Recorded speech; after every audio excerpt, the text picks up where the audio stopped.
प्राचीन भारत का एक प्रसिद्ध राजा था राजा भोज। वह अपने न्यायप्रिय और दयालु स्वभाव के लिए प्रसिद्ध थे। उनके दरबार में महान विद्वान और कवि रहते थे।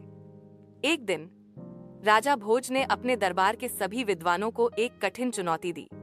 उन्होंने कहा, जो भी विद्वान मुझे ऐसी कविता सुनाए जिसमें सत्य, न्याय और धर्म की गहराई हो, उसे भारी इनाम दिया जाएगा। इस चुनौती का उत्तर देने के लिए दरबार में एक प्रसिद्ध कवि दंडी ने कदम रखा। वह बहुत बुद्धिमान और साहित्यिक दृष्टि से अत्यधिक सम्मानित थे, लेकिन उनकी कविता हमेशा गहरे विचारों और दार्शनिकता से भरपूर होती थी। राजा भोज को यह जानने की इच्छा थी कि दंडी क्या उत्तर देंगे। दंडी ने राजा की चुनौती को स्वीकार किया और वह अपनी कविता प्रस्तुत करने के लिए तैयार हो गए। पूरे दरबार में सन्नाटा छा गया। दंडी ने कविता शुरू की। धन, शक्ति और यश की बात करते हैं सभी, परंतु जीवन की सच्चाई है जीवन के क्षणों में भलाई। राजा, विद्वान, संत और शासक भी समझे, सत्य ही है सबसे बड़ा धर्म।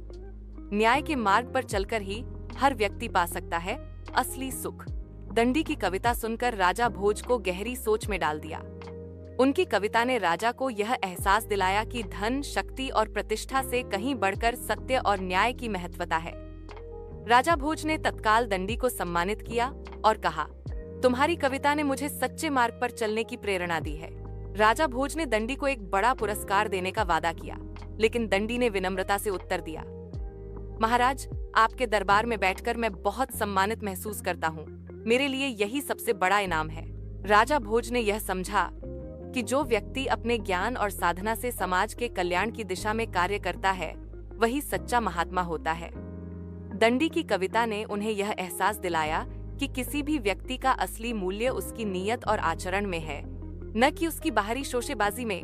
राजा भोज ने दंडी से सीखा कि सत्य और धर्म के मार्ग पर चलकर ही किसी भी व्यक्ति का जीवन वास्तविक रूप से सफल और सम्मानित होता है।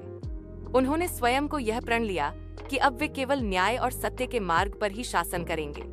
इस प्रकार राजा भोज और कवि दंडी की यह कथा न केवल भारतीय साहित्य का एक अमूल्य धरोहर बनी, बल्कि यह भी सिद्ध कर गई कि ज्ञान और समझ का वास्तविक महत्व दुनिया की किसी भी भौतिक संपत्ति से कहीं अधिक होता है।